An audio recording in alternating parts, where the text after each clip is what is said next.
Make sure you stay until the end, guys. We'll share common mistakes people make that can cost you thousands of dollars in damages. Stay with us, we'll explain what we're talking about.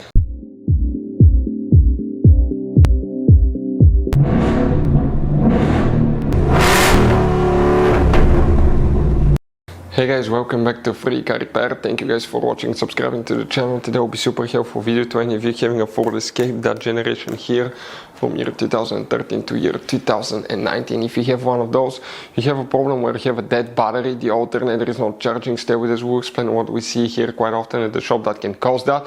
And in some cases it's something that can actually even destroy your engine. We'll explain why. We'll explain where you can buy cheap parts and tools, that way you do not waste money and time, why it's always a good idea to test fuses and relays. All that, guys, will be covered absolutely free for your convenience. Make sure to stay until the end. So before we start, let us tell you a little bit about us, guys. If you have that generation Ford Escape from year 2013 to 2019, this specifically is pre-facelifted version, this is the facelifted version. There will be some minor differences, we'll talk about that, but we'll make a video about every single possible fuse, relay, why we do that. Let's say, guys, you're down the road in the middle of nowhere, you need to find where the fuse for fuel pump or engine starter is located, or relay for radiator fan. You can just search that on our channel, watch the video for less than 1 or 2 minutes, find out where it is, replace it in your back on the road. We do that to save you money, guys. Every single car we get here at the garage, we try to make at least 200 to 300 free repair videos. Why we guys do that? Because our mission here at the shop is to save you as much money as we can. And we guys have more than 12,000 free repair videos on our YouTube channels as well that can save you more than thousands of dollars in future repairs. If you guys need to buy any parts, tools, fuses, relays at a good price, quick shipping, that way you do not waste your money and time, we will share the links in the description of the video below for your convenience. Make sure you stay until the end. So guys, what can cause that battery in the alternator not to charge on this generation Ford Escape right here? This is the same generation, this is the model before the facelift, this is after the facelift, but it will work for both. First we need to check the alternator fuse, okay, known as charging fuse, where that fuse is located. Here we need to go ahead and open, okay, the fuse box here. The fuse box will be located right there. Open that cover. Underneath you have the fuses, okay, right there. That's the layout. But before we continue, let's explain quickly why it's always a good idea, guys, to test fuses and relays.